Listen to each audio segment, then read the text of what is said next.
Dia. Conseguiu encontrar, professor, meu e-mail? E Luana, não consegui encontrar seu e-mail, mas como você mandou o print, lá tá mostrando, né? Daqui a pouco eu lanço sua nota, mas chega no meu e-mail não chegou o seu e-mail. Eu até olhei no spam, mas Eu não fiquei apareceu. preocupada porque quando eu fui mandar ontem à noite para o seu aquele momento, aí já tinha o seu endereço de e-mail salvo. Aí eu Uhum. disse, mas do que foi que eu enviei? Quando eu fui olhar nos meus enviados, tinha lá que eu tinha mandado o desafio nota máxima dia 16 de setembro. Pois é, foi dentro do prazo que foi solicitado, mas não chegou para mim, eu não sei. Aconteceu com outras pessoas também, né? Tem muita gente que tem uma dificuldade de internet, acha que envia, né? Esses e-mails a gente acha que envia e muitas vezes não envia por causa da internet, né? Dá o enviado, mas acaba não chegando. Mas você já mostrou, já já que eu resolvo isso, tá bom? Tá bom, professor. E aí, turma, hoje nós vamos falar um pouco sobre bactérias, né, que estão associadas às infecções de pele e tecido mole, né? Então, a partir desse momento, nós vamos começar a falar um pouco sobre essas características desses micro-organismos, que é mais encontrado nessas regiões e, consequentemente, leva a doenças associadas à pele e tecidos moles. Antes de nós falarmos um pouco sobre essa característica, né, das bactérias, vamos relembrar rapidamente o que seria, por exemplo, a pele, né, estrutura e função da pele.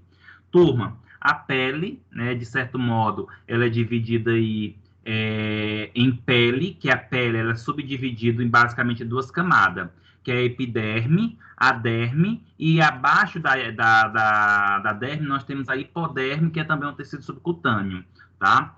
E aí nós temos as fáscias e o músculo, e logo em seguida nós temos os órgãos e os espaços, né, os órgãos internos. Então, basicamente, a pele tem essa característica, tá? Pele seria a epiderme e a derme, e lá abaixo da pele tem um tecido subcutâneo que mantém, que sustenta essa pele. E aí, abaixo do tecido subcutâneo, nós temos o músculo, e abaixo do músculo, nós temos os órgãos. Turma, a pele é o maior órgão do corpo humano, cobrindo quase 2 metros quadrados e compondo quase um sexto do peso corporal.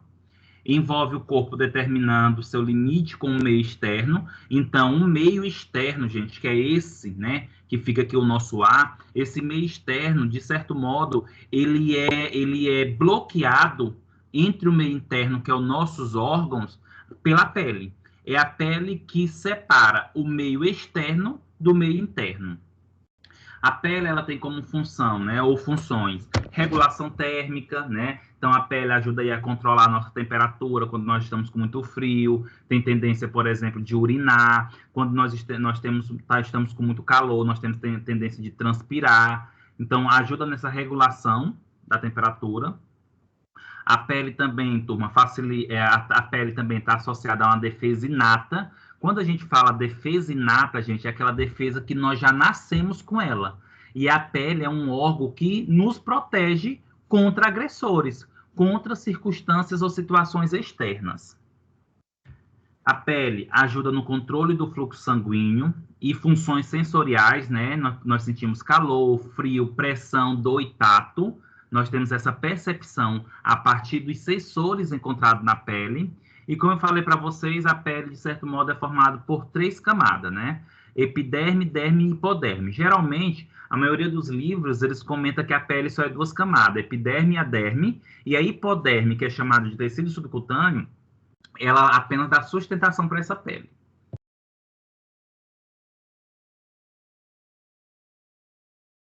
Turma, então, em relação ainda às estruturas e funções da pele, né?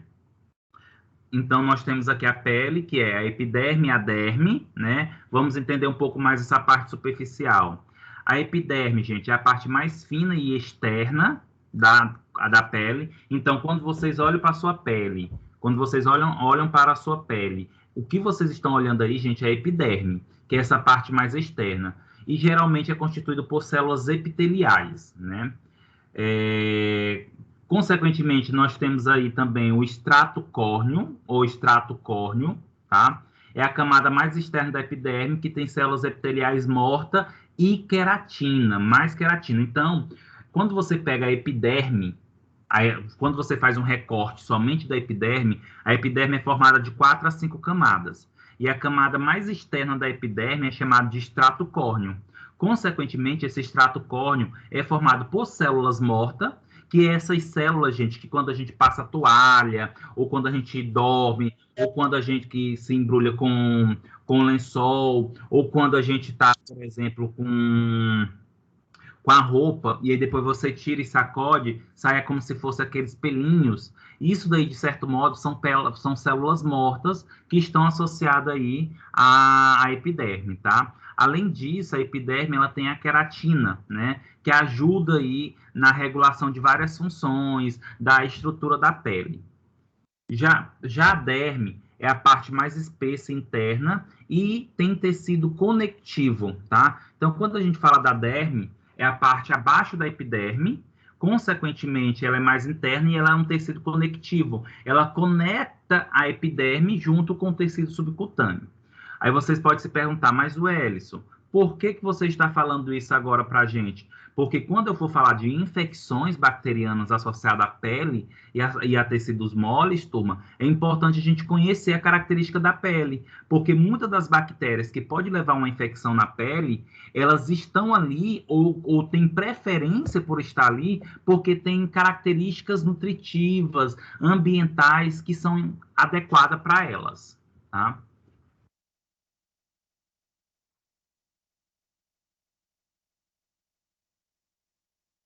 Turma, a pele, de certo modo, né, quando a gente fala pele íntegra, o que é uma pele íntegra? É uma pele que, de certo modo, está intacta, é uma pele que não tem adoecimento, é uma pele que não tem lesão, é uma pele que não tem inflamação, tá? Essa pele íntegra, de certo modo, ela leva a características de proteção ao nosso corpo. De que maneira? A pele, ela acaba limitando a umidade. O que seria isso? A pele, ela consegue controlar a quantidade de água presente, tá? A pele tem um pH ácido. Esse pH ácido, de certo modo, é importante porque pode inibir o crescimento de várias bactérias. A temperatura, né, da pele geralmente é uma temperatura baixa, e isso, de certo modo, pode levar aí a favorecer o crescimento de alguns patógenos. A salinidade, a pele pode apresentar uma salinidade, presença de sal, tá? E essa salinidade geralmente é comum a ser retirada pelo suor. A pele também, gente, favorece a excreção de substâncias como ácidos graxos, sebo e ureia. E aí, turma, por que que é importante saber disso? Porque quando eu citar algumas bactérias presentes na pele que pode levar a infecção, ou bactérias que vão para a pele que causam infecção, muitas dessas bactérias se alimentam dos ácidos graxos, muitas bactérias se alimentam do sebo, muitas bactérias se alimentam da ureia. Então, isso aí, gente, acaba sendo importante para o crescimento da bactéria e ruim para a gente, tá? A pele também, gente, ela tem uma microbiota resistente. Lembra que na última aula, quando eu falei para vocês sobre na última aula, quando eu falei para vocês sobre microbiota, eu cheguei a comentar sobre essa característica associada aqui à microbiota dos tecidos, né? Quando nós falamos microbiota dos tecidos, eu estou me referindo, de certo modo, aos micro-organismos que estão presentes naquele tecido. E a microbiota da pele é uma microbiota resistente, ou seja, nós temos bactérias presentes na pele que são benéficas para a gente e elas são resistentes. Resistente é o quê? A várias características, tanto interna quanto também externa, contra também invasão de outros patógenos. Turma, só um momento.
E aí, turma, pensando, por exemplo, no que nós chamamos agora de tecidos moles, né? O que seriam esses tecidos moles? Lembra que nossa aula de hoje, nós temos aí como tema infecção da pele e tecidos moles. O que seriam esses tecidos moles?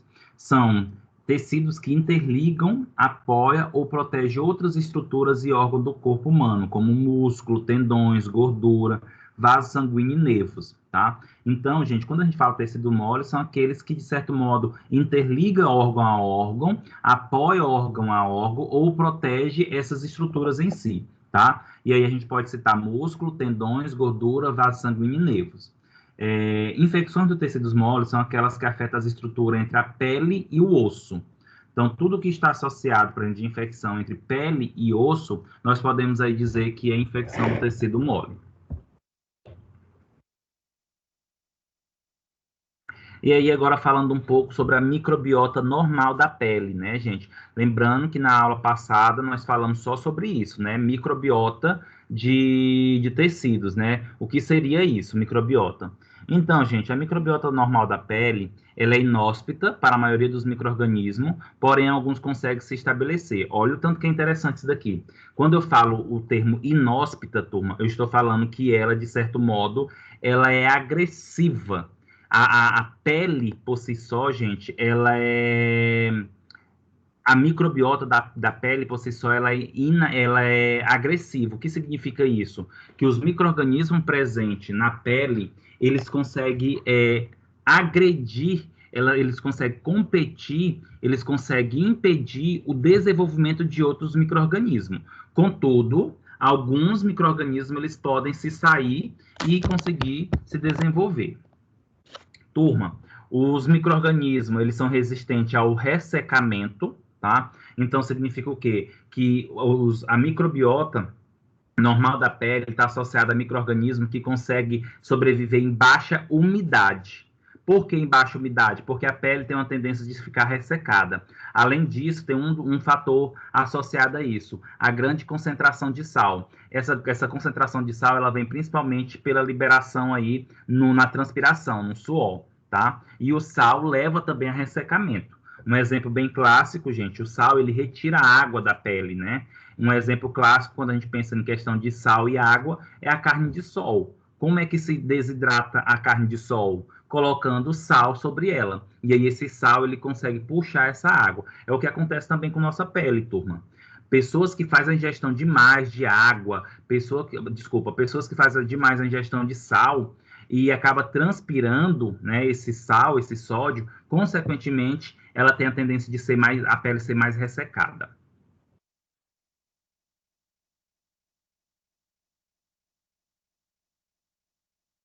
Turma, a presença de sebo, né, na pele, ou seja, a produção de sebo pela pele, que esse sebo é nada mais, nada menos do que gordura, tem muito ácidos graxos. Esses ácidos graxos, por si só, ele leva à inibição do crescimento de outros micro-organismos, ou seja, tem micro-organismos que não conseguem sobreviver em locais que têm ácidos graxos, tá?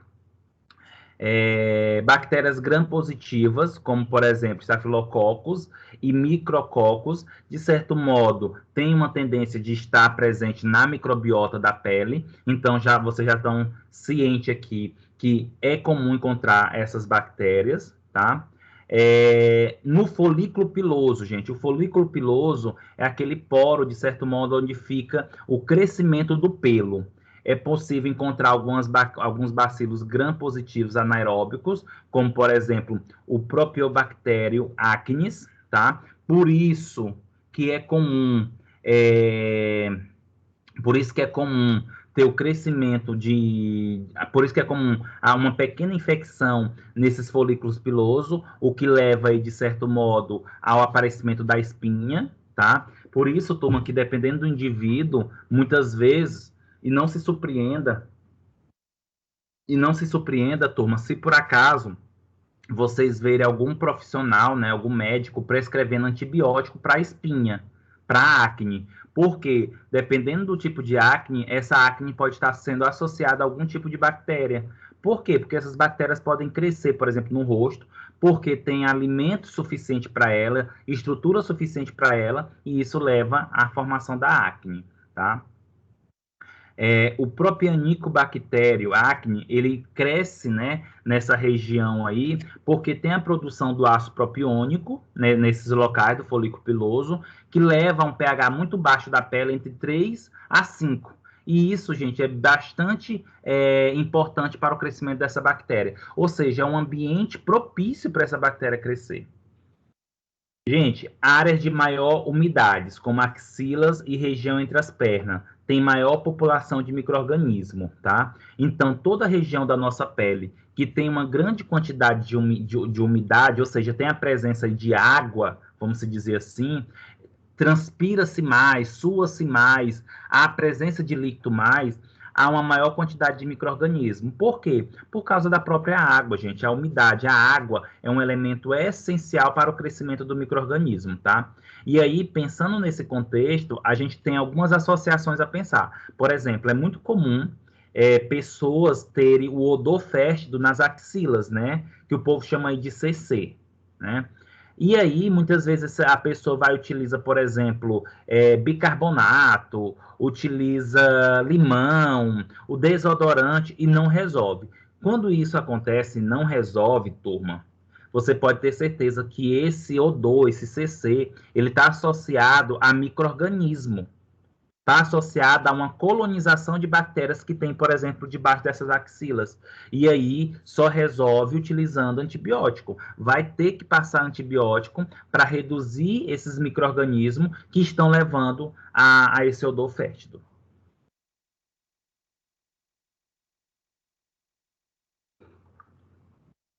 Oi, Luana, fica à vontade. Professor, no caso da minâncora, um exemplo assim, porque eu já tive isso, né? O que chamam de sudorese, né? Uhum. Tudo que eu usava daquele, no caso, aerosol, sem cheiro, com cheiro, não resolvia. Até porque eu transpiro muito. Eu sou bastante. Então, eu tive esse problema. Aí me auxiliaram usar a minâncora, né? Sim. Usar sabonete daqueles que no caso a gente usa para acne, que deixa tirar a oleosidade da pele. Sim, Aí sim. me auxiliaram a usar esse e não usar mais aerosol. Usar, no caso, aqueles que sejam creme mesmo, né? Cremezinho para pele, hidratante, né? Por conta Sim. disso. Aí me explicaram que é devido a esse acúmulo de bactérias. No caso do uso da minâncora, porque tem uns que falam assim, não pode usar muito em excesso, porque pode escurecer a axila ou pode queimar. Tem uns que falam que já limpa. No caso, me diga assim, referente sobre a minâncora, assim, entre Tá. usar e não usar. Na verdade, a minâncora, ela é uma pomada, tá? Que ela tem ação antisséptica, antipruriginosa, ela é analgésica, ela é cicatrizante. Então, assim, Luana, só o fato de eu estar dizendo para você que a minâncora é uma pomada antisséptica, significa que ela ajuda a diminuir a quantidade de micro-organismo em uma superfície, tá? Então, por exemplo, uma pessoa que tem o CC, né? Devido a acúmulo de bactérias e usar a minâncora, pode usar a minâncora. É uma tentativa, porque tudo vai depender do micro-organismo e depender do indivíduo. Agora, por exemplo, o que nós desejamos? O que nós desejamos quando a gente, por exemplo, utiliza um antitranspirante nas axilas? A gente deseja que esse antitranspirante ele resseque, ele não absorva água, né? E, consequentemente, que ele não grude na roupa, que ele não suje a roupa. A minâncora, apesar dela ter esse efeito maravilhoso, consequentemente, o que vai acontecer? Ela vai se tornar pegajosa, ela vai se tornar incômoda para o indivíduo. Aí, o que acontece? Associado a isso, se o indivíduo ele não faz uma higienização adequada das axilas, a minâncora, com o tempo, ela oxida. E aí pode levar a um escurecimento da pele. Não tem nada a ver com grande quantidade ou pouca quantidade. Tem a ver com a permanência dela realmente sobre as axilas, tá? Agora sim, pensando no contexto, ela é adequada, por exemplo, para quem tem CC? É uma tentativa. Não estou dizendo que vai resolver, porque eu não sei o caso do indivíduo e as outras tentativas que ele fez. Mas resolve, pode resolver. Agora, em relação ao escurecimento, pode acontecer porque ela pode oxidar. Por isso que tem que fazer essa higienização basicamente, corriqueiramente, e trocar, tá? É igual você passar o limão. Uma pessoa que passa o limão nas axilas e vai sair numa temperatura alta ou no sol, ele vai ter o escurecimento da pele. Entendi, professor.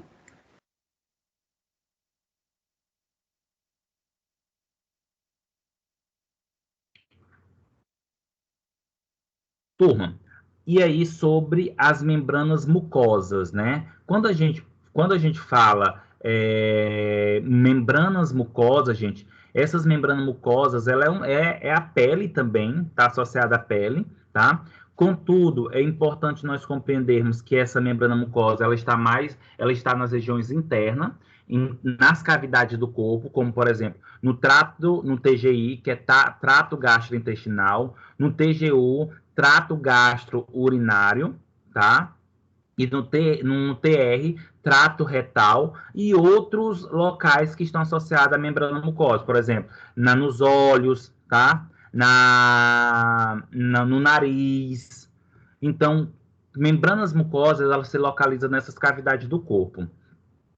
Consequentemente, o epitélio que constitui a membrana mucosa, gente, são formados por células cilíndricas fortemente unidas, conectadas a uma membrana basal, tá? Então, o formato das células do tecido mucoso já é diferente do formato das células do tecido epitelial, propriamente dito. A membrana mucosa, ela tem uma lâmina própria. Quando a gente fala lâmina, gente, é como se fosse a base, tá? É como se fosse o que sustenta essas células, que é formado por tecido conjuntivo. Essas membranas mucosas, elas secretam muco, elas podem possuir cílios, como por exemplo no trato respiratório, que as células podem possuir cílios. Geralmente é comum que essas membranas mucosas elas tenham um pouco mais de acidez e a mucosa ocular produz a enzima lisozima, tá? Que é importante para algumas funções de antisepsia na região ocular.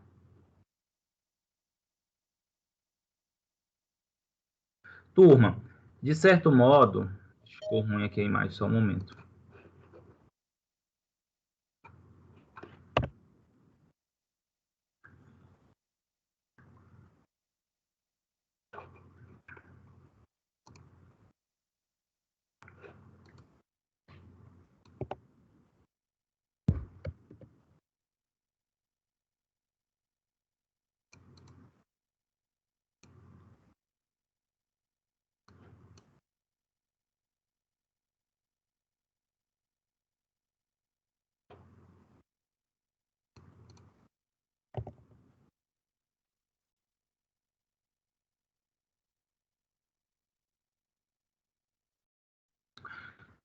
Turma, e de certo modo, como é que essas infecções, né, da pele e do tecido mole, elas são classificadas e os tipos, né? Quando a gente fala nessas infecções da pele, elas são classificadas como agudas ou crônicas, tá?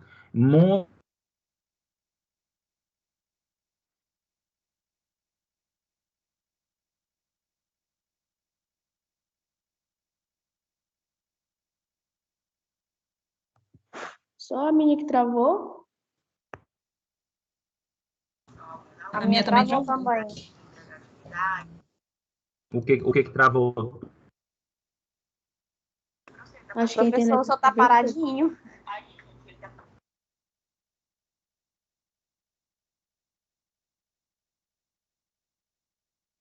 Acredito que seja a internet dele.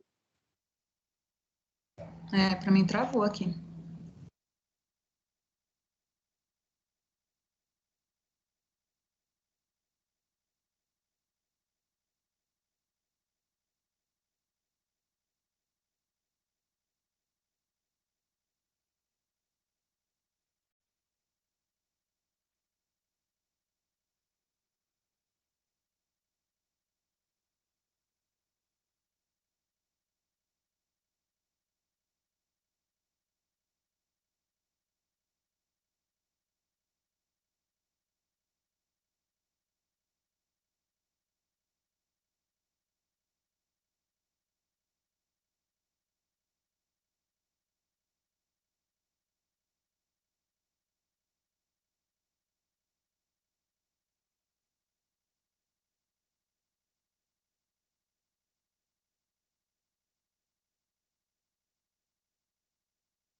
Turma, estão me escutando? Sim. Certo, vou voltar aqui os slides. Eu acho que minha internet deu uma caídazinha. Peraí.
Pronto, turma.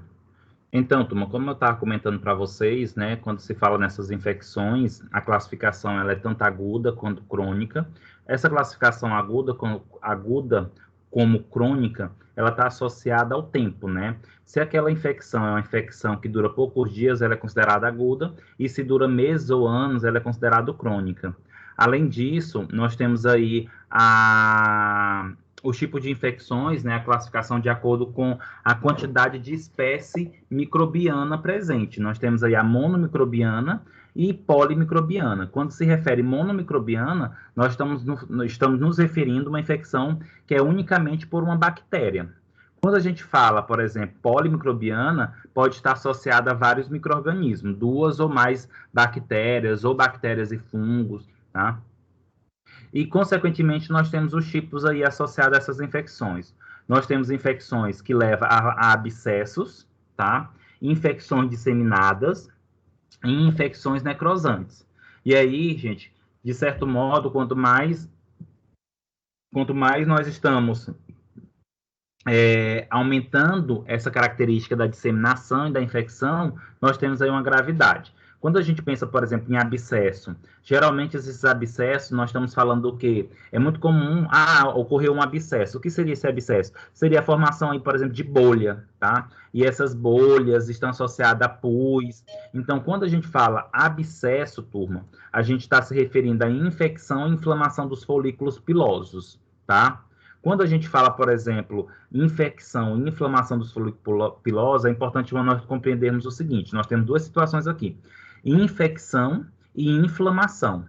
Inflamação, turma, é quando a gente tem ali uma lesão no tecido, né? Que o indivíduo ele pode ter febre, dor, perda da função, rubor, um edema. E associada a essa inflamação pode vir uma infecção. Essa infecção, gente, está associada ao micro-organismo, à presença do micro-organismo. Algo muito importante a se conhecer e se saber é que infecção é quando se tem a presença do micro-organismo, o micro-organismo está crescendo, o micro-organismo está desenvolvendo sua doença.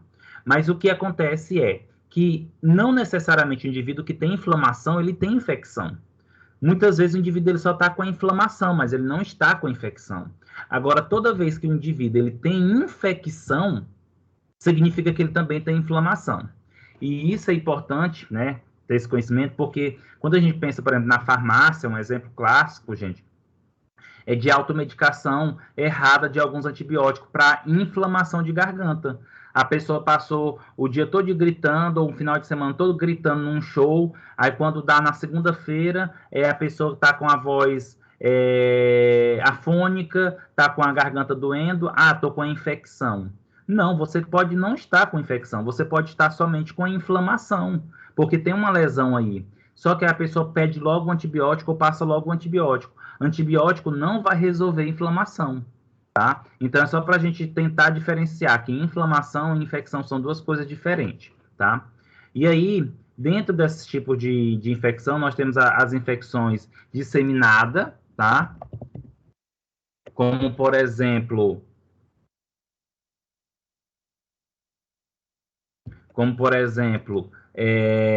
a erisipela, tá?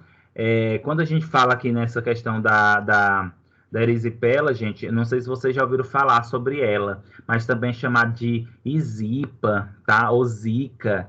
Essa erisipela, gente, geralmente é comum dar nos membros inferiores, começa em uma perna e pode passar, por exemplo, para as outras pernas. E aí vai tendo um escurecimento da perna, vai tendo um inchaço da perna, vai tendo. Aumenta a temperatura nessa região da perna, tá? E é ocasionado por uma bactéria. Por que a gente fala infecção disseminada? Porque ela pode passar de uma região para outra, tá? Como, por exemplo, também, gente, a celulite bacteriana, tá?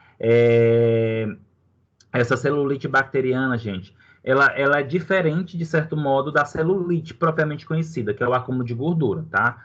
A celulite infecciosa ou celulite bacteriana, ela acontece quando as bactérias conseguem entrar na pele, né? Infectando as camadas mais profundas e causando, por exemplo, vermelhidão intensa na pele, dor, inchaço, e acontece principalmente nos membros inferiores, tá? E nós também podemos citar que existe aí infecções necrosantes, que é bem preocupante. Quando a gente fala infecções necrosantes, eu estou me referindo a bactérias que têm a capacidade de necrosar o tecido. Quando a gente fala necrosar o tecido, é levar à morte do tecido. O tecido fica escuro. O tecido, a pele, de certo modo, o tecido mole, eles morrem, tá? A célula morre, fica literalmente necrosada.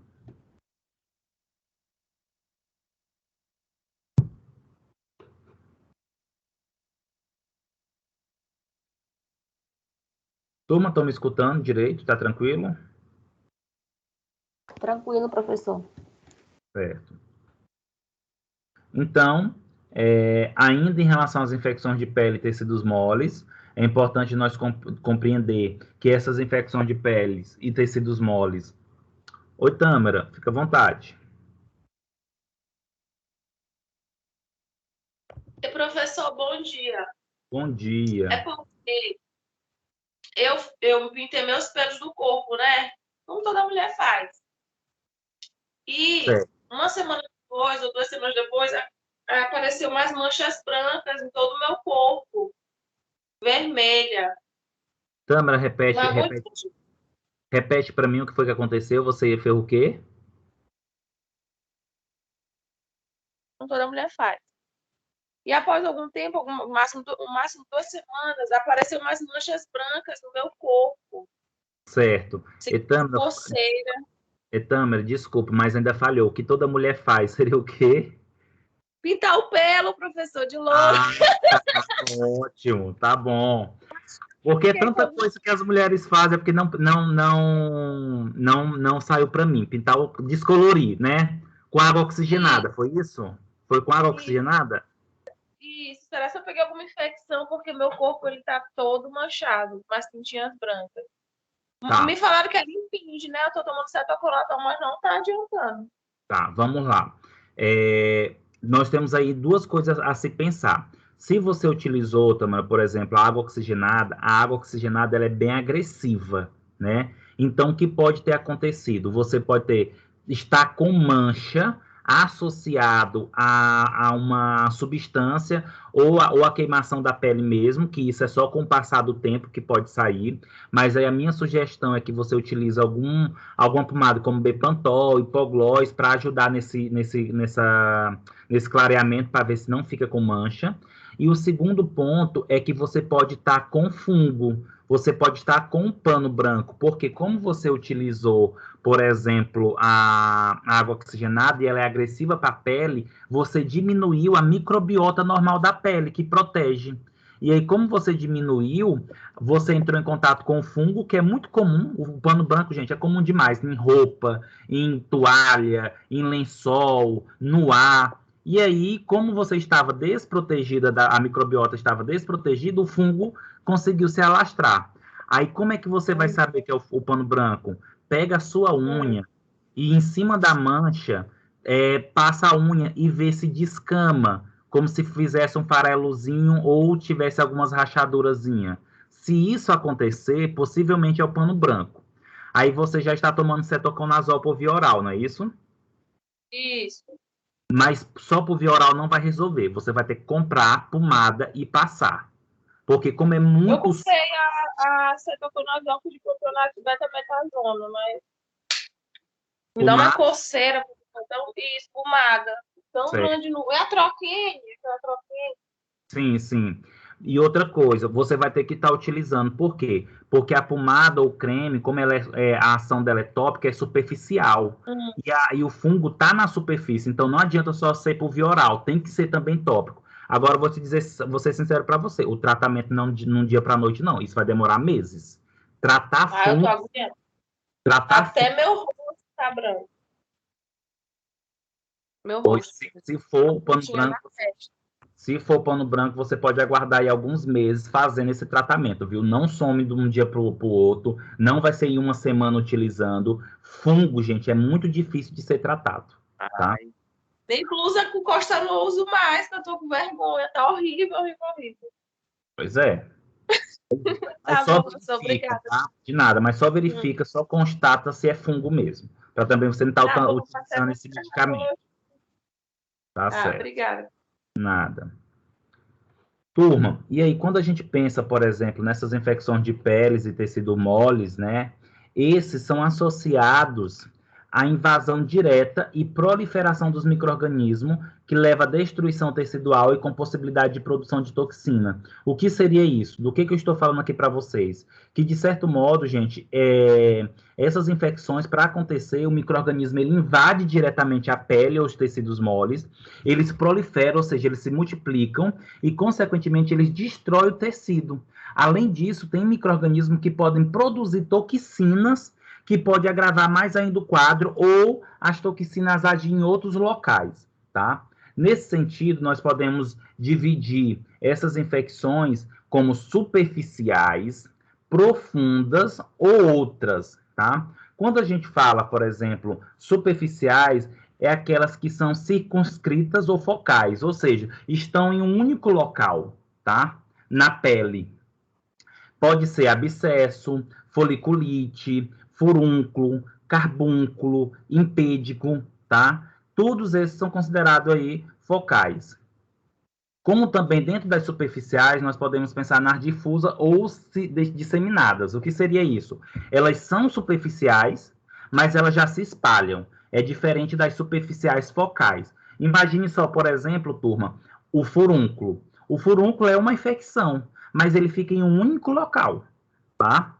Já a superficial disseminada, a infecção é na superfície, mas ela se espalha pelo tecido, ela se espalha pela região, como, por exemplo, a erisipela e a celulite infecciosa. Em relação às profundas, ou seja, a gente já vai adentrando o tecido. Nós podemos falar da fascite necrosante, tá? E também da miosite necrosante. A miosite, gente, já é associada ao músculo, tá? É uma necrose muscular. E nós temos outras, né? Que estão associadas a úlceras de pressão, úlcera de estase venosa e pé diabético, tá?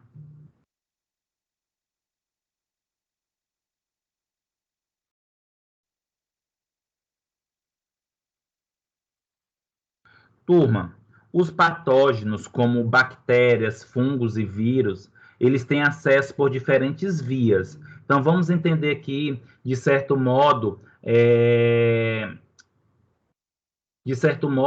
como é que acontece essa entrada desses micro-organismos. Pode ser, gente, por microtraumatismo ou macrotraumatismo. O que seria isso? É a perda da integridade da pele. Pode ser por queimadura, processos cirúrgicos, implantes, mordeduras, picada de inseto, trauma ou mecanismo endógeno, como processo de pressão, como a escara, tá? É por isso que pessoas que passam muito tempo acamadas, deitadas, gente, tem que tomar muito cuidado na formação de escara, porque como fica muito pressionado uma região, aquilo dali também vai levando uma inflamação, vai levando uma ferida. Então, quando a gente fala microtraumatismo, macrotraumatismo, a gente está falando das lesões que podem acontecer na pele, que pode ser uma porta de entrada para esses patógenos. Os micro-organismos, eles também podem ter acesso por vias diferentes, por outras vias, como via hematogênica. O micro-organismo, ele pode se disseminar, né, pelo sangue, ou também pode disseminar toxina pelo vaso sanguíneo.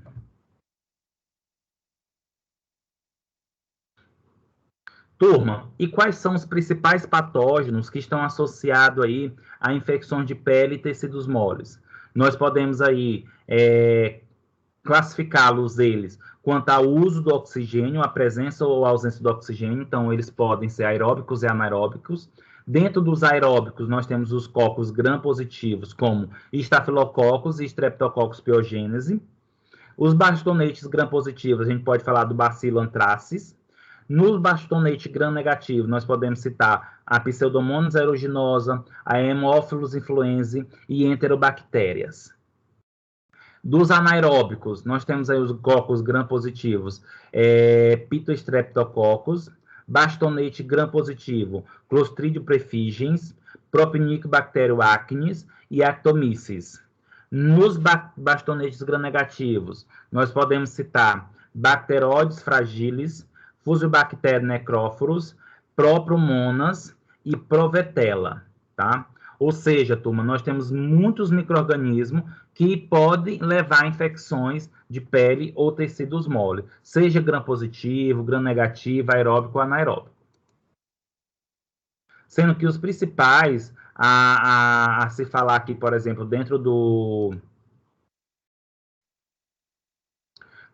aeróbicos são os estafilococos e os streptococos. Então, vamos falar um pouco sobre eles, tá? Então, infecções cutâneas, principais patógenos, estafilococos e streptococo. Lembrando que o que diferencia eles, gente, é o seu formato, né? Quando a gente pensa, por exemplo, no estafilococos, turmas estão escutando? Sim, professor. Sim.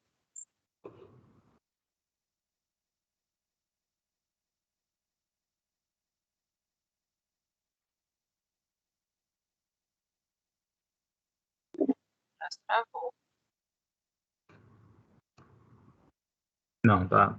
É só para ter certeza aqui, porque vocês estão bem caladinhos. Então, quando a gente fala estafilococos, turma, lembra que o que diferencia tanto o estafilococo como o streptococcus é o formato da união das células, né? Então, o estafilococcus parece um cacho de uva, como vocês podem observar nessa imagem aqui, e streptococcus já é como se fosse um colarzinho de pérola, tá? Como é a segunda imagem. Então, vamos pensar aqui no estafilococcus. O estafilococcus, gente, ele tem uma forma esférica. Quando a gente fala nessa forma esférica, significa que eles são cocos, o formato deles, morfológico, são cocos. Eles têm aí um tamanho de 0,5 a 1,5 micrômetro de diâmetro. O arranjo, né? Como é que se arranja esses cocos? Agrupamentos irregulares, como cachos de uva, formatos de cacho de uva. Eles são imóveis e não formadores de endosporos, né? Então, significa que eles não se movimentam e eles não formam o endosporo, que é aquele invólucro que pode ajudar na proteção da bactéria.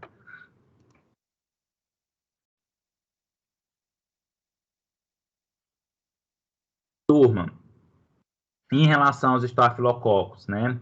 Eles podem apresentar colônias com ou sem segmentos, né? Que são pigmentos carotenoides. O que seria isso? Colônias com ou sem pigmentos? Significa que pode ter ou não uma coloração. Ele pode ser branco, ele pode ser um pouco mais amarelado, tá?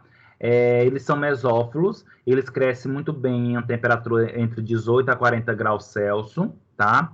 Eles geralmente são anaeróbicos facultativos. Apesar de eles serem aeróbicos, eles também podem ser anaeróbicos facultativos. O que seria isso?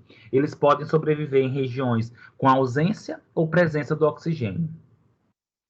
Eles são halotolerantes, significa o quê? Que eles suportam, gente, um teor de até 10, entre 7 a 10% de cloreto de sódio, ou seja, eles toleram muito bem a presença do sal, tá? E aí, turma, nós temos um teste, que é um teste bem interessante para saber como diferenciar, por exemplo, o Staphylococcus do Streptococcus, tá?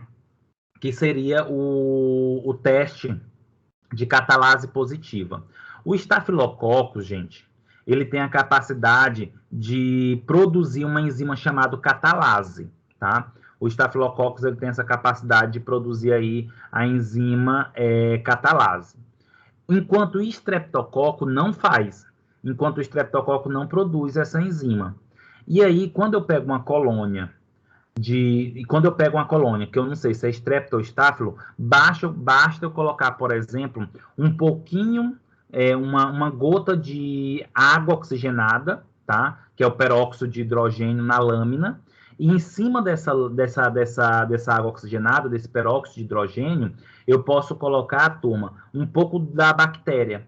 E aí, se formar bolha, como vocês podem observar nessa imagem aqui, e aí, se formar bolha, significa que é Staphylococcus, porque o Staphylococcus ele é catalase positiva, tá? Ele é catalase positiva. Por que que ocorre isso? Porque a catalase, gente, ela tem a capacidade de pegar o peróxido de hidrogênio e transformar em água mais oxigênio. E aí esse oxigênio acaba sendo liberado formando essas bolhas.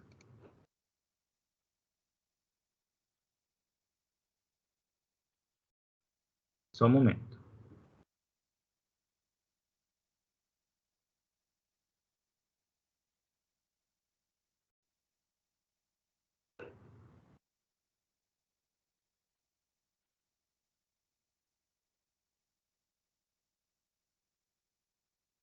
Professor?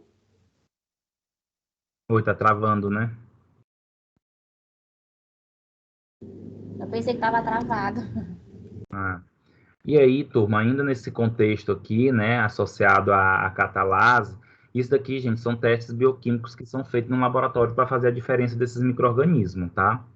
Além disso, gente, existem alguns estafilococos que eles podem ser coagulase negativa ou positiva. Quando a gente fala coagulase negativa ou positiva, está relacionado à produção também da enzima coagulase, né? Quando a gente fala coagulase, é a capacidade de certo modo, de lisar o sangue.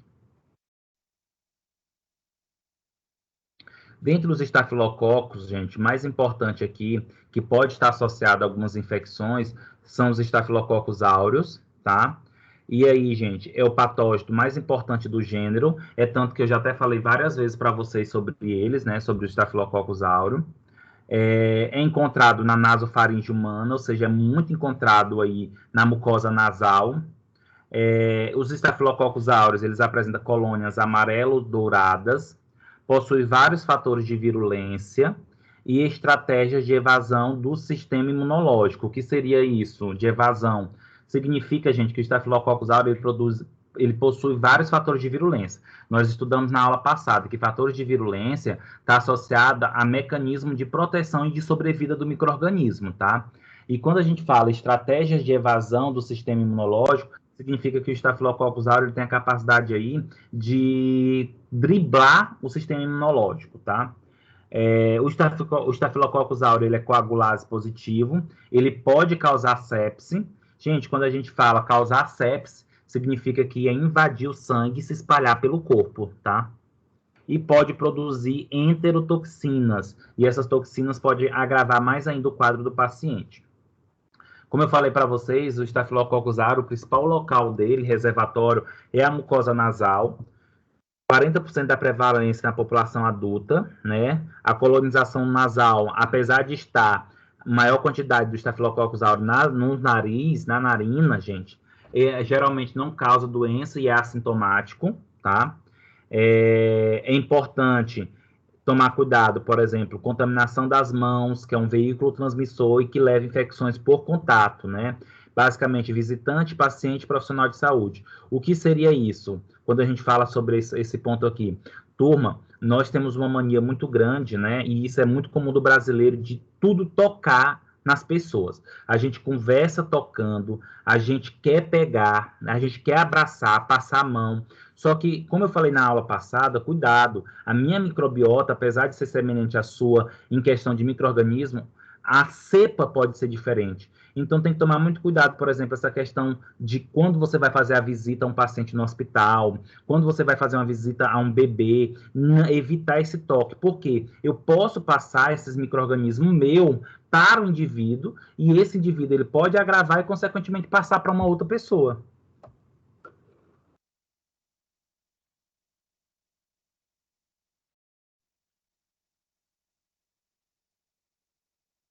Turma, em relação às toxinas produzidas aí pelos Staphylococcus aureus, né? As toxinas que são produzidas, de certo modo, pode elevar a produção de citotoxinas, toxinas esfoliativas, principalmente essas toxinas esfoliativas, gente, por quê? Porque estão presentes na pele. O micro-organismo está presente na mucosa, está presente na pele. Então, produz essas toxinas esfoliativa para que possa descamar essa pele, para que tenha a possibilidade de entrar no tecido. Também pode produzir enterotoxinas, que são termoestáveis e resistentes à ação das enzimas digestivas, e que pode, por exemplo, levar ao aumento do peristaltismo intestinal e perda de fluidos, né? A pessoa pode ter diarreia e pode perder muito líquido e levar a uma desidratação.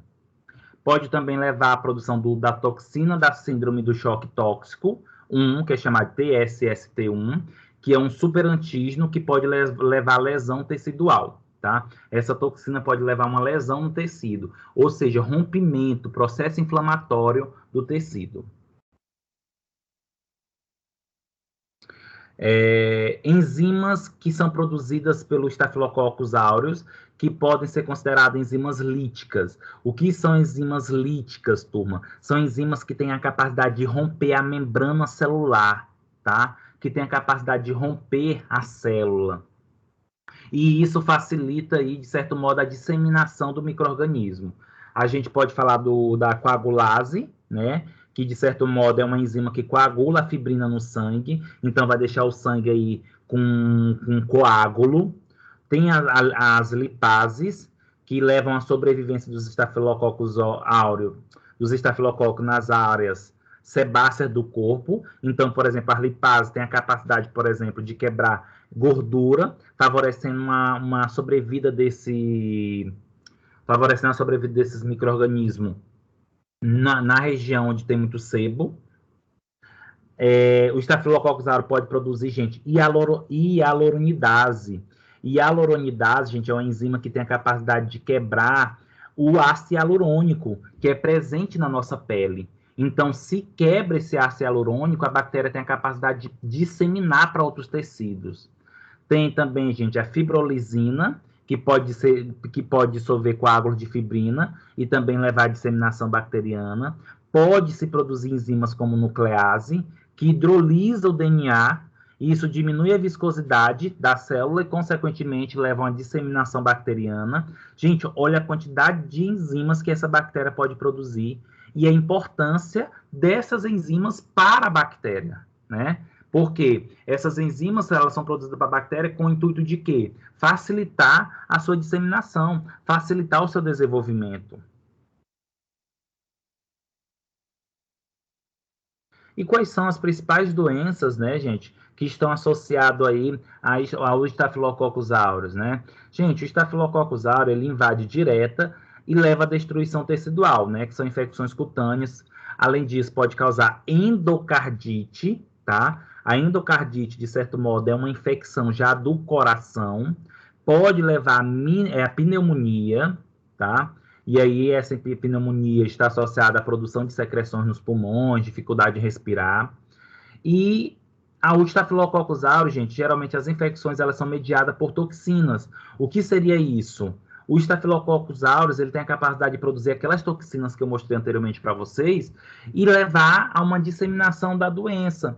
Pode levar a síndrome da pele escaldada, tá? Gente, olha esse bebê que vocês observam, por exemplo, na terceira imagem, da esquerda para a direita. É como se essa criança, gente, tivesse derramado água quente nela. Mas não, é a síndrome da pele escaldada. É onde tem a infecção se espalhando pelo corpo, ocasionado pelo Staphylococcus aureus. E isso leva um vermelhidão, isso aumenta a temperatura, tá? O Staphylococcus aureus também, gente, pode causar intoxicação alimentar, pode vir a partir da intoxicação alimentar, tá? E síndrome do choque tóxico, devido à grande quantidade de produção aí de toxina. E aí nós temos aqui, na primeira imagem, uma criança, né, que está com infecção na região do rosto, possivelmente porque pessoas foram beijar, cheirar, tá? E aí lembra, gente, que a nossa região nasal é onde tem mais Staphylococcus aureus. Então, quando você chega a fazer isso no rosto da criança, você está levando uma carga microbiana enorme, tá? E a segunda imagem, nós temos aí um furúnculo, também ocasionado pelo Staphylococcus aureus.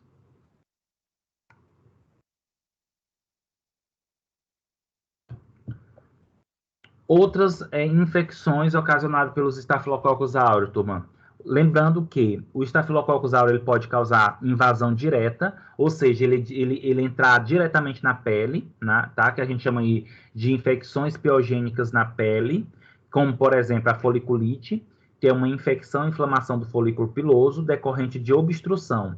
E isso pode levar a espinha ou pelo encravado, tá? Então, possivelmente, ocorreu aí uma infecção pelo Staphylococcus aureus, onde levou uma obstrução do folículo e que leva a espinha ou o pelo encravado. Ainda em relação ao Staphylococcus aureus e a invasão direta, tá? Em relação à invasão direta, que também pode ser chamada de infecções piogênicas da pele, a gente pode chamar aqui também do furúnculo, tá? O furúnculo, gente, é uma extensão da foliculite, é um tipo de abscesso que tem pus e o tecido ele fica inflamado, apresenta nódulos elevados, grandes e doloridos. Drenar espontaneamente, né? Quando se drena espontaneamente, gente, significa que já tem ali o que eles chamam da cabeça, o carnegão, né? Já está bem amadurecido. Ou fazer incisão cirúrgica, né? Que o povo chama de sajar, tá? Isso é o principal tratamento. É muito comum, gente, apresentar o estafilococo, apresentar o furúnculo em áreas mais de atrito, como axilas, nádegas e virilhas, tá? Porque leva um processo inflamatório maior e esse processo inflamatório acaba tendo a presença do Staphylococcus aureus e aí tem preferência. E se você fizer um estudo, literalmente perguntar às pessoas que já tiveram furúnculo qual a região que tiveram, geralmente vai ser nessas regiões, axilas, nádegas e virilhas, porque são regiões de atrito, tá? Turma, além do furúnculo, nós temos o carbúnculo, que também é um tipo de furúnculo, tá? A diferença é que o carbúnculo é um furúnculo que coalesce e se estende para tecido subcutâneo, ou seja, é mais interno. Enquanto o furúnculo é mais externo, mais na epiderme, por exemplo, o carbúnculo já é mais no tecido subcutâneo, tá? Em tecidos mais profundos. Múltiplos pontos de drenagem localizados na nuca ou nas costas. Ou seja, é como se tivesse vários olhinhos de pus, tá? Esse carbúnculo.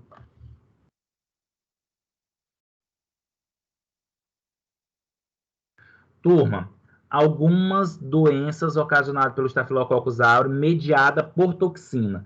O motivo da doença, da infecção, ou da doença, na verdade, não é nem tanto a grande quantidade ou a localização do Staphylococcus aureus, mas sim a toxina que é produzida por esse patógeno, tá?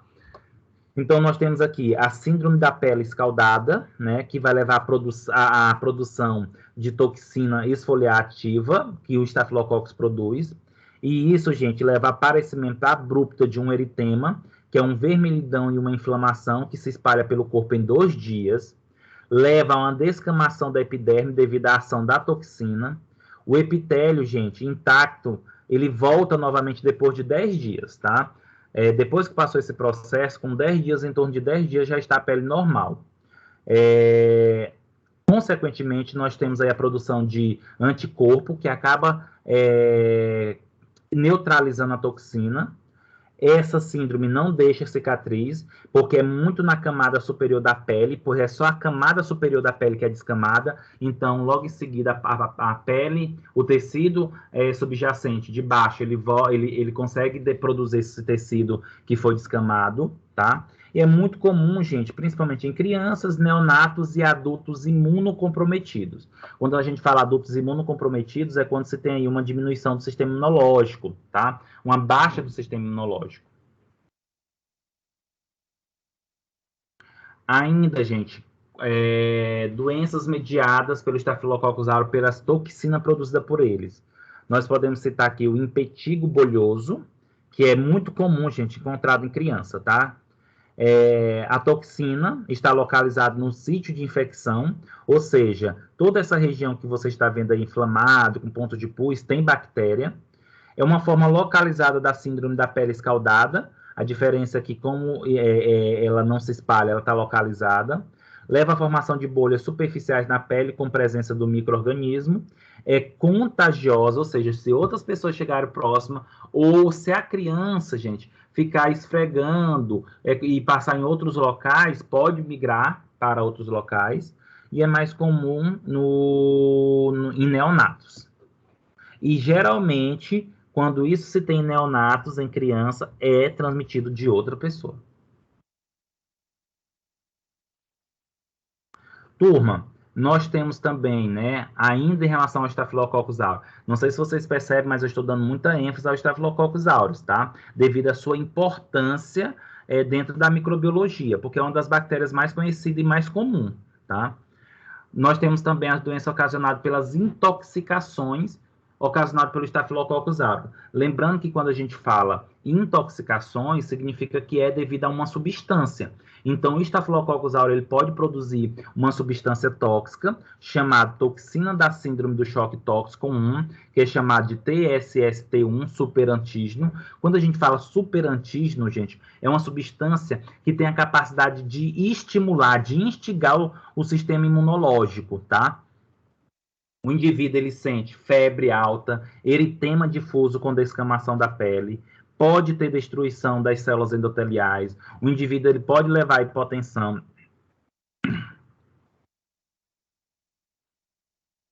O indivíduo ele pode ter hipotensão e morte por falência múltipla de órgãos. Em 5% dos casos pode acontecer isso.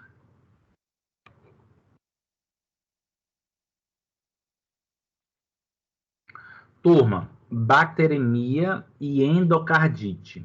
Quando a gente fala bacteremia, gente, esse mia, ele significa sangue. Então, quando eu falo bacteremia, eu estou me referindo que, de certo modo, existe aí a presença da bactéria na corrente sanguínea, tá? E endocardite seria a infecção da membrana que recobre aí o músculo, as válvulas cardíacas, tá? Então, bacteremia, a partir de uma infecção de pele, aparentemente sem grande importância, tá? Olha só, eu estou dizendo aqui que a partir de uma infecção de pele, aparentemente sem grande importância, pode levar essa bacteremia. Adquirida após procedimento cirúrgico, utilização contínua de catéter contaminado. O indivíduo ele pode apresentar bacteremia, que é a presença do micro-organismo no sangue, que isso permite, gente, a disseminação para outros sítios, como o coração. Então, vamos imaginar que, de certo modo, o indivíduo, por algum motivo, teve algum procedimento cirúrgico ou a utilização de um catéter. E aí, nesse procedimento cirúrgico ou nessa utilização do catéter, o indivíduo ele teve a presença do Staphylococcus aureus. Esse Staphylococcus aureus, por algum motivo, conseguiu entrar no sangue, levando a bacteremia, e aí, uma vez que esse Staphylococcus aureus está no sangue, ele pode migrar aí para o coração. E aí, por causa do sangue, e lá no coração, essas bactérias podem se alojar na membrana que recobre as válvulas cardíacas e, consequentemente, levar a endocardite.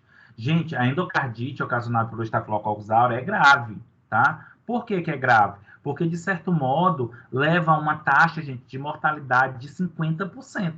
Ou seja, 50% das pessoas que tiveram endocardite por Staphylococcus aureus vieram a óbito.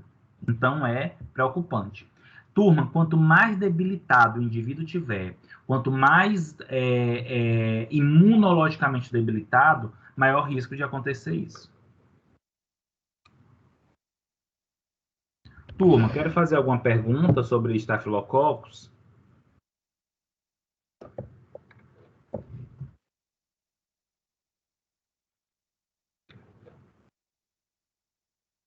Vou só pegar uma água aqui, turma.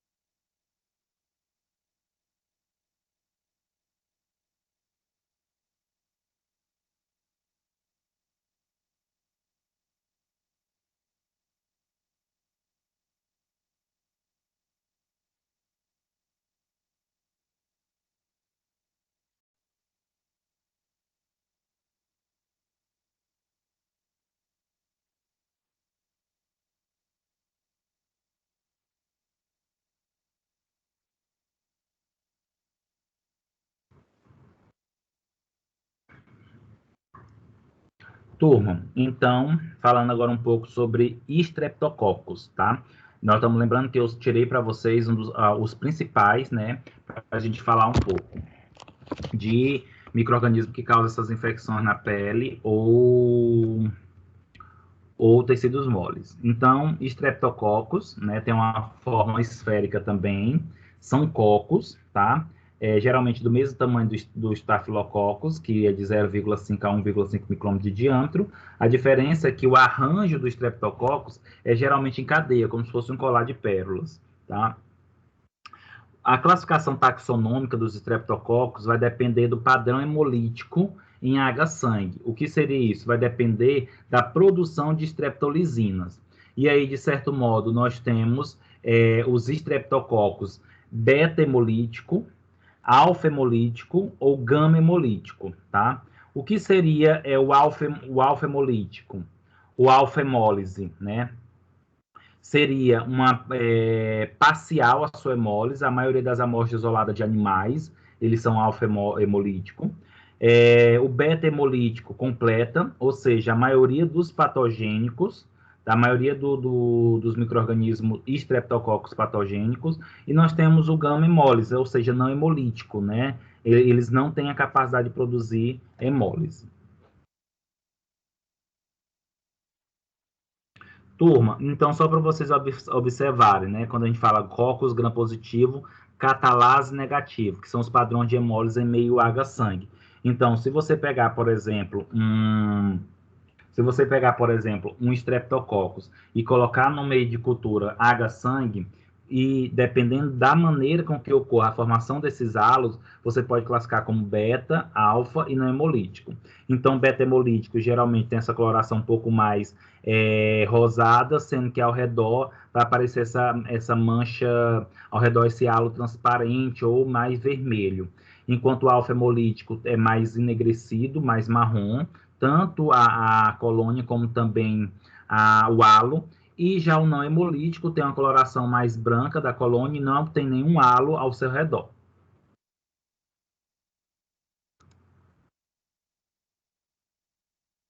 Então, sobre o Streptococcus beta-hemolítico, né? Que é o mais comum nos micro-organismos patogênicos. Foi identificado por Rebecca Lansing em 1933.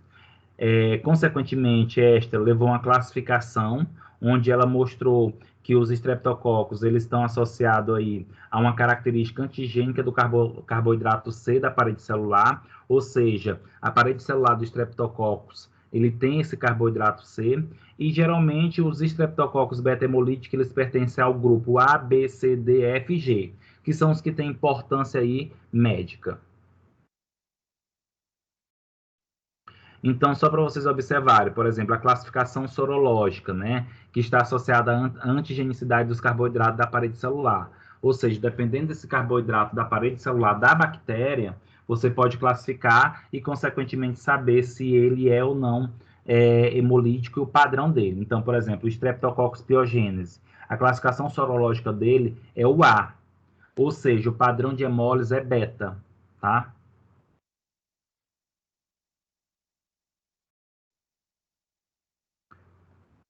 Então, em relação às infecções cutâneas ocasionadas pelo Streptococcus pyogenes, que é um dos principais a ser citado aqui, nós temos aí, gente, a febre escarlatina, tá? Que nós já até comentamos um pouco sobre ela, para o Staphylococcus.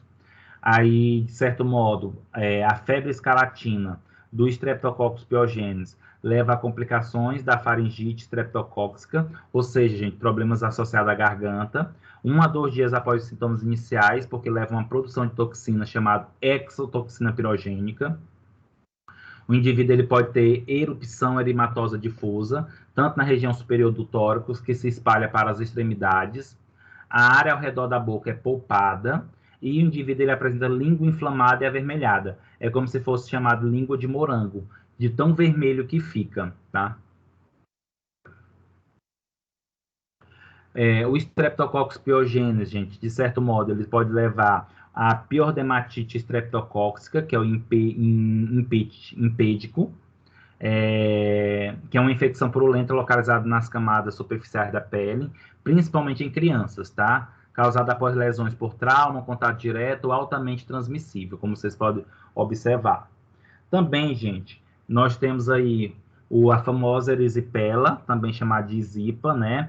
Gente, erisipela vem do grego, que significa eritos, vermelho, pela, pele, né? Ou seja, infecção aguda da pele que causa vermelhidão.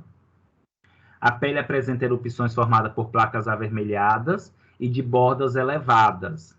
A doença pode progredir e causar destruição dos tecidos locais ou mesmo atingir a corrente sanguínea, causando sepsis, né, que é uma das preocupações. É muito comum em crianças e idosos. Em geral, inicia na face e frequentemente é precedida por dor de garganta estreptocócica. Também, gente, é muito comum a erisipela, né, nos membros inferiores.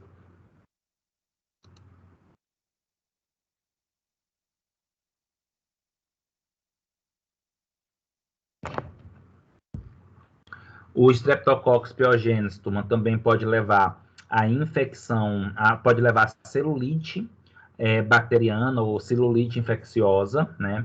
Que é uma infecção aguda da pele e tecidos subcutâneos mais profundos, sinais de inflamação local e sistêmica.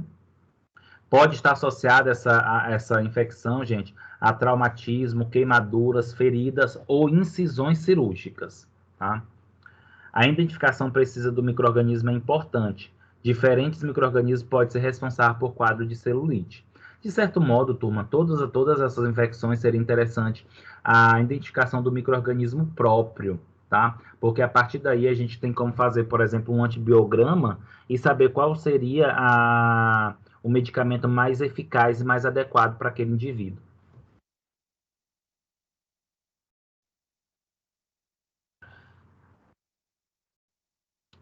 Ainda sobre o Streptococcus pyogenes, turma, nós podemos citar aqui a fascite necrosante, que é bem preocupante, né? Que é chamada de gangrena estreptocócica. O que é essa gangrena estreptocócica, turma? É uma infecção na camada profunda do tecido subcutâneo com necrose extensa. Gente, quando a gente fala necrose, a gente está falando de morte do tecido, tá?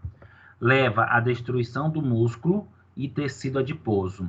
A bactéria é introduzida nesse tecido através de uma ruptura na pele, que pode ser corte, trauma, queimadura ou cirurgia. Pode levar a toxicidade, choque sistêmico e falência múltipla de órgãos. Geralmente, quem tem essa fascite necrosante, gente, pode ter uma chance de morte de 50%. E para ocorrer, de certo modo, o tratamento dessa fascite necrosante precisa utilizar antibiótico terapia e possivelmente, gente, o procedimento cirúrgico, que é o que nós chamamos de debridamento do tecido infectado. Gente, só um momento.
Oi, turma, só um momento. Vou botar aqui o vídeo.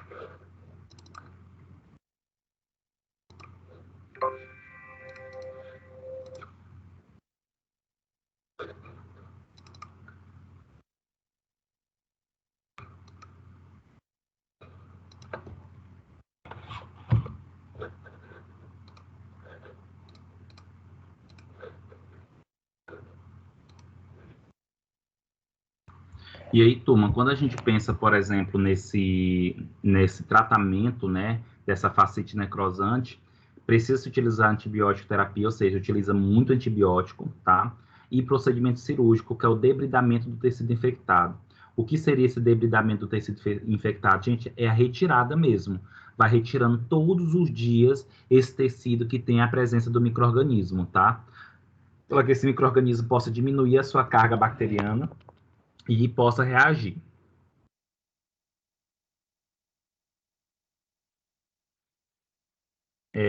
Ainda sobre o Streptococcus pyogenes, tem a síndrome do choque tóxico, estreptocóxico, que está associada a uma inflamação do tecido, no sítio da infecção, que pode levar a dor e sintomas inespecíficos, como febre, calafrios, mal-estar.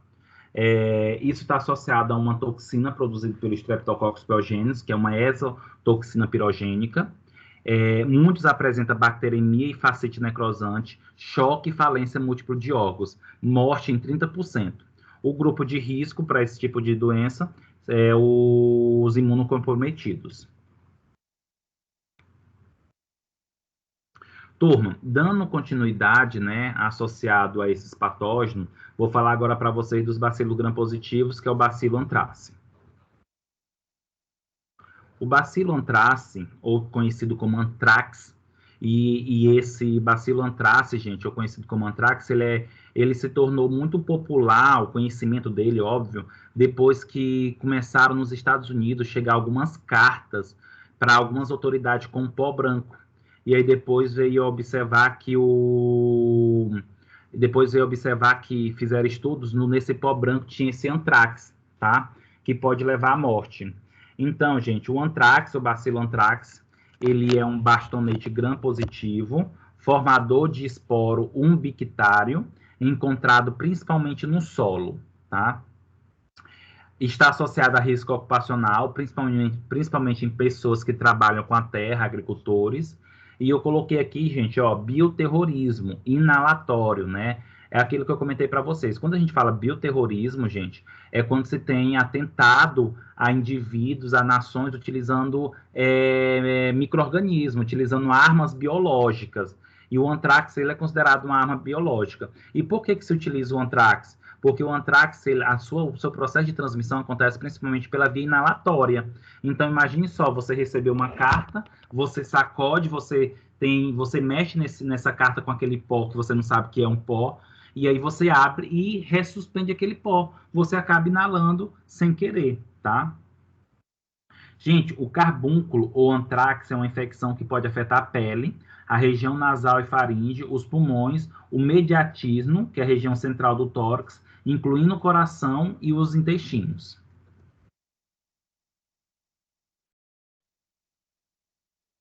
Em geral, apresenta-se como uma infecção na pele, que pode começar com uma coceira, tá? E aí isso pode levar a uma ferida avermelhada pequena, que pode seguir com a formação de pus, vesícula e evoluir para uma úlcera, tá? A úlcera pode evoluir para uma ferida chamada escara, com formação de uma crosta escura. Pode se transformar numa doença que afetará os gânglios locais e pode levar até a morte. Esses sinais apresentam-se mais frequentes na região da cabeça e mãos. Em relação, né, aos principais patógenos que levam à infecção de pele e tecidos moles, bastonetes gram-negativos, vamos falar um pouco sobre eles. Em relação, gente, a pseudomonas aeruginosas, né? É um bacilo gram-negativo, aeróbico, presente no solo e em fontes de água. A pseudomonas aeruginosa, gente, é considerado um patógeno oportunista. Isso significa o quê? Que é muito comum essas infecções por pseudomonas aeruginosas acontecer em pacientes que estão imunocomprometidos. A Pseudomonas aeruginosa é um importante causador de infecções hospitalares, tá? Por ser muito resistente aos antimicrobianos, ou seja, tem muitos antimicrobianos que já não fazem efeito sobre as Pseudomonas aeruginosa. Infecções em indivíduos com queimaduras é comum. Então, quando o indivíduo ele tem uma queimadura, e dependendo da extensão ou do grau dessa queimadura, já tem aí uma preocupação em relação à contaminação e infecção por Pseudomonas aeruginosas. Geralmente leva um pus de coloração azul esverdeada, né, devido à produção de uma substância chamada piocianina. A Pseudomonas aeruginosa pode levar dermatite, tá? Que é uma doença autolimitada, geralmente pode estar associada a piscinas, saunas ou banheiras. Água quente leva à abertura dos folículos pilosos e, consequentemente, há uma porta de entrada para a Pseudomonas aeruginosa. A bactéria ela pode levar, gente, a patogenicidade por produção tanto de endotoxina como exotoxinas, tá? E a formação de biofilmes, que é comum em dispositivos médicos. O que seriam esses dispositivos médicos? São utensílios, fontes que são utilizados em procedimentos e pode formar essas placas, esses biofilmes nesses dispositivos e acabar levando para o paciente.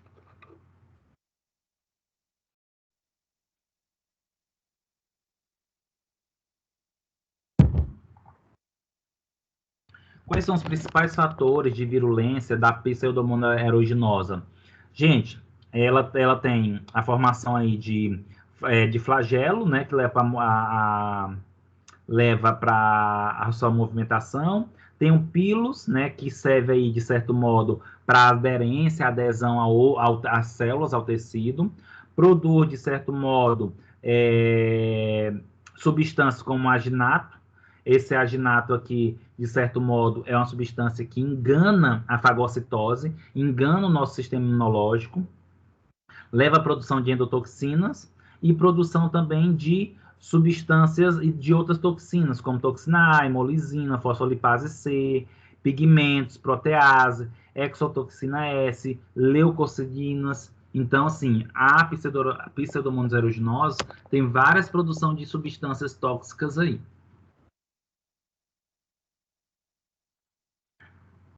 Então, só para a gente observar, de certo modo, né, algumas infecções ocasionadas aí por Pseudomonas aeruginosa, né?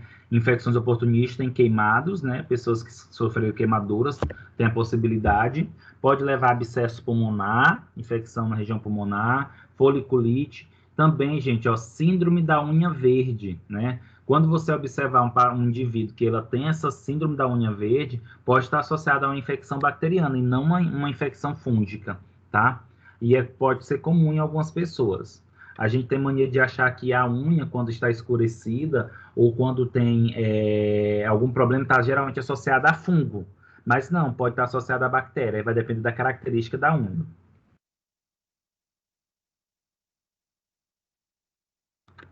E por último, turma, nós vamos falar sobre os anaeróbicos, tá?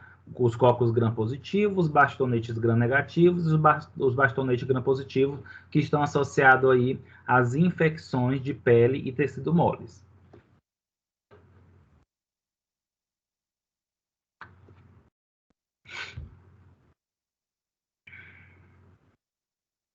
Então, as infecções causadas por anaeróbicos, lembrando que as infecções causadas por anaeróbicos, anaeróbicos, de certo modo, são aquelas bactérias que que crescem em ambientes ausentes de oxigênio, tá? É causado, gente, por micro-organismos que fazem parte da microbiota resistente. Geralmente, essas infecções são ocasionadas por micro-organismos da própria pele, têm origem endógena, né, do próprio organismo, são de natureza polimicrobiana. Geralmente, essas infecções elas estão associadas com 5 ou 6 espécies ou mais, ou seja, micro-organismo, 5 ou 6 espécies a mais de micro-organismo. E são anaeróbico facultativo e estritos. Ou seja, podem ser anaeróbicos, né, ou não, anaeróbicos. E geralmente existem fatores predisponentes que favorecem aquela infecção, como, por exemplo, o paciente ser imunocomprometido.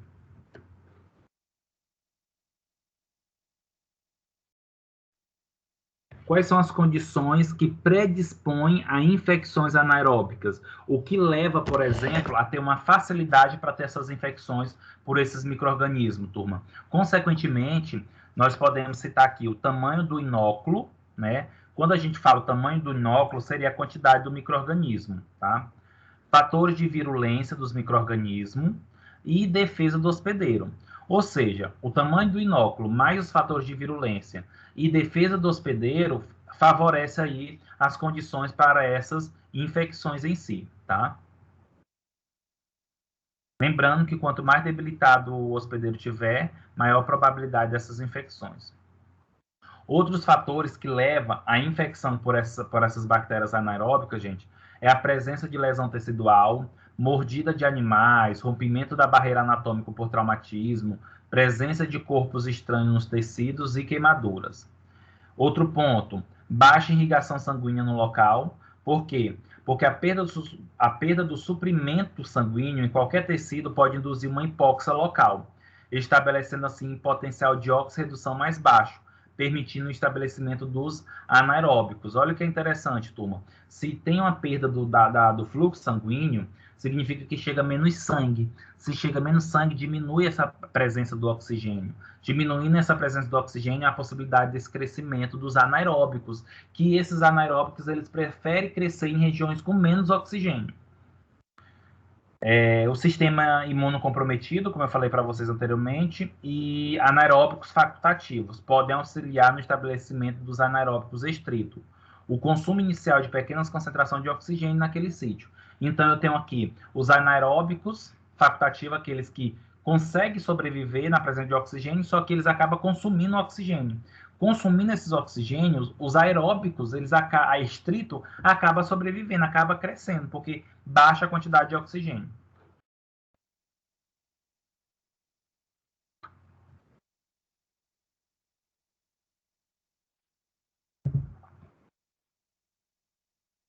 Sinais clínicos sugestivos de infecções inespecíficas por anaeróbicos. Secreção de odor fétido, né? Ácidos orgânicos e amina e necrose tecidual intensa. Turma, então, se verificar, por exemplo, um odor muito fétido naquela região da infecção, possivelmente é um anaeróbico. Por quê? Porque eles acabam consumindo muitos ácidos orgânicos, liberando muitos ácidos orgânicos e aminas, tá? Outro ponto também, gente, é a formação de abscessos. Porque como o abscesso está associado mais internamente, mais para a região interna da pele, chegando nesses tecidos moles, acaba formando esses abscessos.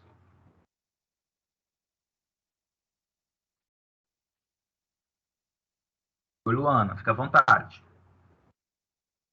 Professor, na imagem anterior, é uma mão a segunda figura?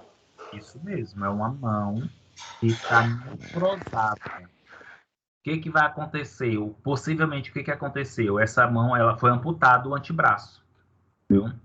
Foi amputado. Isso aqui não se tem mais... Quando se tem essa necrose, gente, não se tem mais restauração tecidual, tá?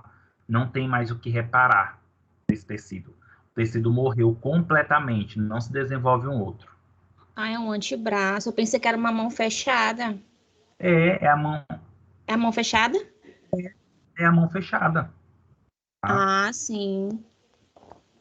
Porque aqui, ó, nós temos o mão, antebraço, braço, tá? Então, quando eu falo antebraço, é isso daqui, ó. E a mão tá assim, ó. Tá fechada. Ah, sim, entendi.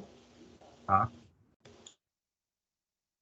E aí, possivelmente, agora sim, não sei ao certo o que é que aconteceu, mas pode ser que sofreu uma queimadura. Essa queimadura ela foi muito intensa. E aí, associada a essa queimadura, veio a infecção, e aí houve a necrose e não houve restauração mais do tecido.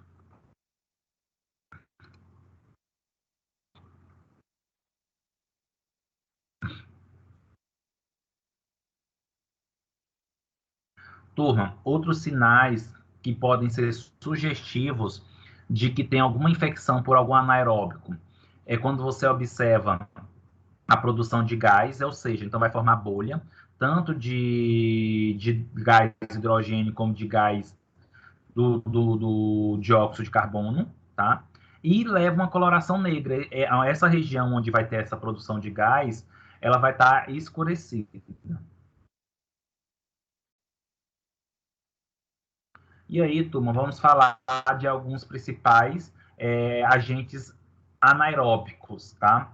Nós temos aqui o Propionibacterium acnes, que é um anaeróbico comumente encontrado na pele, que leva ao que nós chamamos de acne inflamatória, tá? Então, se vocês observarem, nós temos aqui o folículo piloso, com crescimento aí associado a ele a uma glândula sebácea. Se vocês observarem, essa glândula sebácea, de certo modo, ela produz o sebo, né, o ácido graxo, e aí vai acumulando nesse canal do folículo, e aí acaba obstruindo a passagem do pelo, a passagem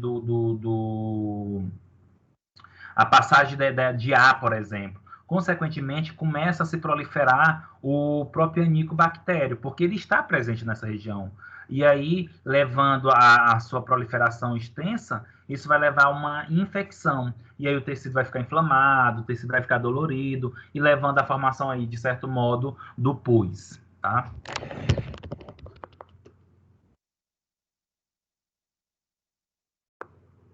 Então, gente, aqui nós temos mais ou menos uma dessas características, né, dessa acne, ocasionada pelo próprio Helicobacter acne.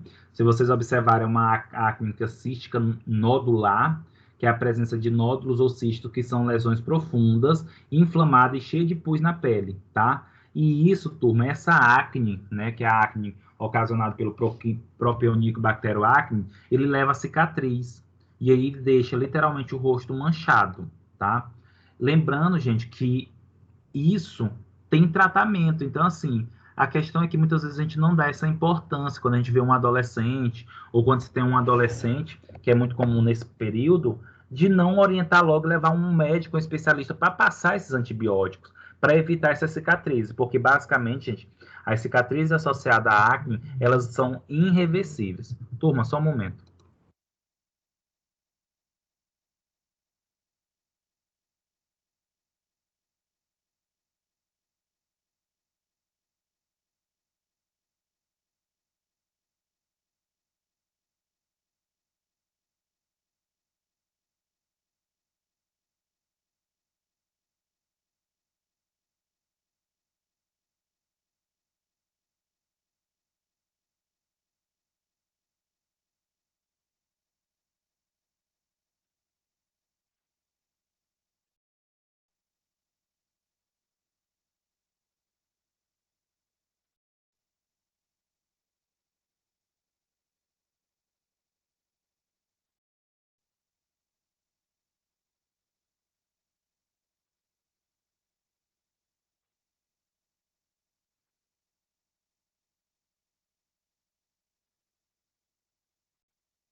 E aí, turma, só voltando aqui, quando a gente pensa nessa acne, né, que é a cística nodular, que é muito comum em adolescente, precisa ocorrer esse tratamento, tá? Porque as cicatrizes ocasionadas, elas não têm reversão, tá?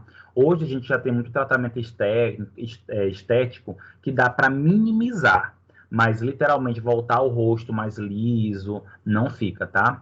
E aí, turma, é muito comum, tá? O uso da isotretinoína para tratar esse tipo de acne, que é uma que é um medicamento chamado Racutan. Eu acho que muitos de vocês já devem ter ouvido falar, tá? O Roacutan, gente, esse medicamento, por si só, ele tem a capacidade de reduzir a formação do sebo. Diminuindo essa formação do sebo, não vai ter esse alimento para o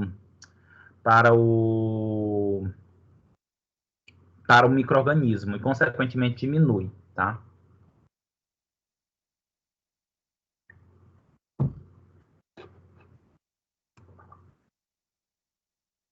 Gente, em relação ao clostrídio, né?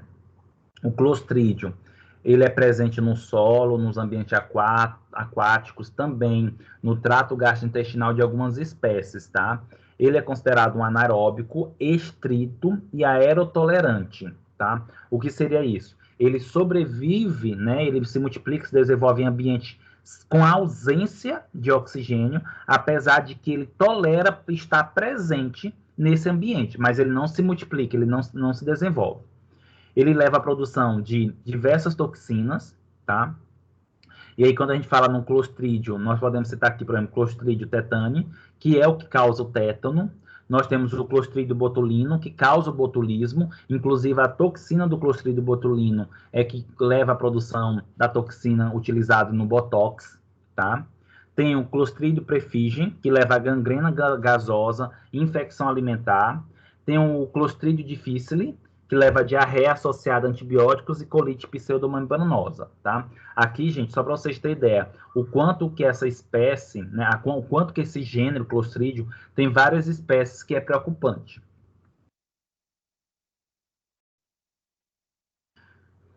Desses, a gente vai citar de alguns, como, por exemplo, o Clostridium prefigem, que é amplamente distribuído na natureza, no solo, na água e no TGI, no trato gastrointestinal. Leva a gangrena gasosa ou mielnecrose, tá?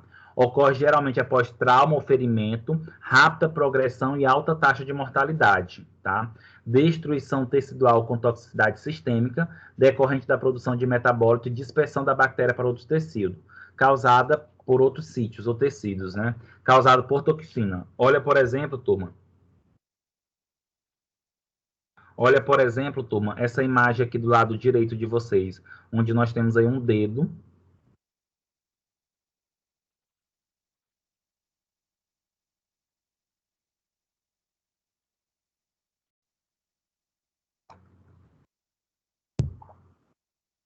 Onde nós temos um dedo, gente, que está literalmente necrosado, gangrenado, tá? E aí se perde, tá, turma? Isso daqui não volta mais ao normal.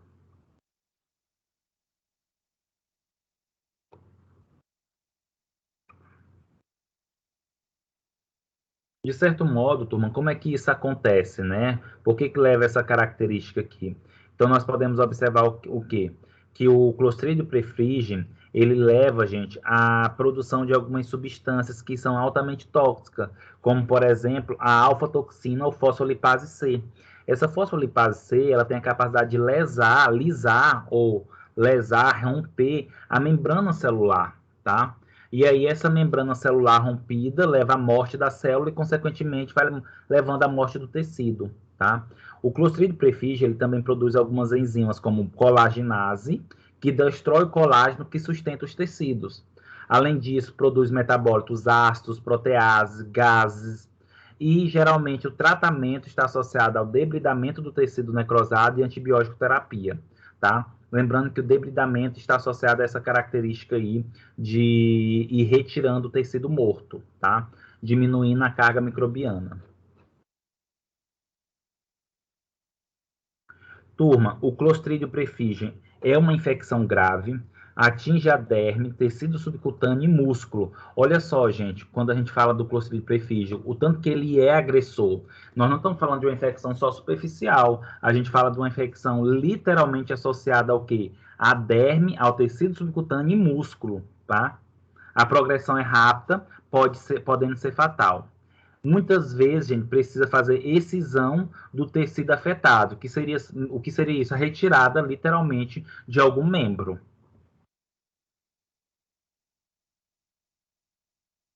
E, falando ainda dentro dessas características, nós podemos agora falar do Clostridio tetani, que leva à doença tétano, tá? É um bacilo gram-positivo, grandes, móveis e esporulados, tá? Ou seja, formam aí esporos. É anaeróbico, extremamente sensível ao oxigênio, ou seja, não consegue aí, de certo modo, sobreviver ao oxigênio. O Clostridium tetani, a presença do oxigênio. O Clostridium tetani, gente, de certo modo, ele leva à produção de toxinas, como, por exemplo, a toxina tetanoplasmina, que é uma neurotoxina, por isso que leva, gente, literalmente a pessoas que têm tétano a ficar paralisado, não conseguir mexer o músculo. A tetanolisina, que é uma hemolisina, que aí leva a um rompimento de hemácias. E olha só, gente, o Clostridium tetani ele é encontrado no solo e intestino de animais. Geralmente, a via de infecção está associada a ferimentos, né? E o fator de risco está associado ao usuário de droga, o uso de pinça, por exemplo, principalmente quando não se tem um cuidado, uma sepsia. E lembrando que existe aí, né, a ocorrência existe a ocorrência de uma vacina que é utilizada contra o tétano. Contudo, gente, é notório que a ocorrência em áreas baixas de cobertura vacinal. Ou seja, apesar de ter essa vacina, a cobertura vacinal é baixa. Ou seja, nem todo mundo se vacina contra. E aí, essas regiões que não têm uma vacinação adequada, existe maior probabilidade de ter essas infecções ocasionadas pelo Clostridium tetani. Como eu falei para vocês, né, uma das toxinas associada ao Clostridium tetani é a neurotoxina, que é a toxina tetânica, que tem a capacidade de bloquear a liberação de mediadores para o músculo. Impedindo esse bloqueio de liberação de substâncias para o músculo, simplesmente, gente, o músculo ele não contrai, ele não relaxa, ele fica o tempo todo contraído. Consequentemente, ele fica aí, ele fica enrijecido. E aí o indivíduo, as pessoas perdem o movimento. Não só pessoas, mas animais também, tá, gente? Trago para vocês algumas fotos, tá, gente, de por exemplo, crianças que tá tendo o tétano. Olha só, o tétano localizado, ele pode levar espasmos musculares adjacente à lesão, ou seja, aquela região onde teve ferimento, que tem a presença do Clostridium tetani, consequentemente, ela vai sofrer aí espasmo. Esses espasmos são algumas contrações rápidas e relaxamento, até literalmente ficar só contraído. O tétano generalizado leva a espasmo muscular generalizado, tá? Geralmente, o diagnóstico é feito clinicamente, né, pelo formato, pela maneira que o indivíduo fica. O tratamento é sedação e o uso de bloqueadores musculares, antitoxinas e antimicrobianos, tá? E o controle mais adequado é com o uso da vacina.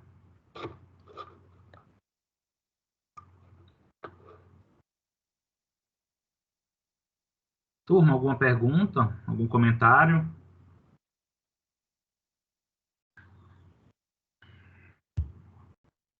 Hoje teve bastante imagens fortes, professor. Justamente. E a gente, na verdade, vai começar. Na próxima aula, eu vou trazer agora as infecções do trato geniturinário. Então, a gente vai ver, né, mais e mais forte. E aí, é aquela história, a gente não dá tanta importância para micro-organismo, né? Mas quando isso acontece próximo, a gente vê, por exemplo, eu tive uma aluna, porque ela não é mais, já se formou, mas está viva, mas uma ex-aluna minha de nutrição, gente, ela passou quase 3 a 4 meses no Hospital Dutra, internado, com uma Streptococcus pyogenes na região muscular da perna. E ela estava com a infecção, levando a gangrena, fazia debridamento. Basicamente, gente, o osso estava quase exposto, o osso da perna, dessa infecção. Quase que ela perdia literalmente a perna. Graças a Deus ela conseguiu reverter a situação. Só que, por exemplo, a perna dela, a coxa, não é a mesma, foi feita enxerto, mas sempre vai ficar aquela marca, né? Que depois que tem gangrena, gente, esse debridamento, é difícil o tecido voltar.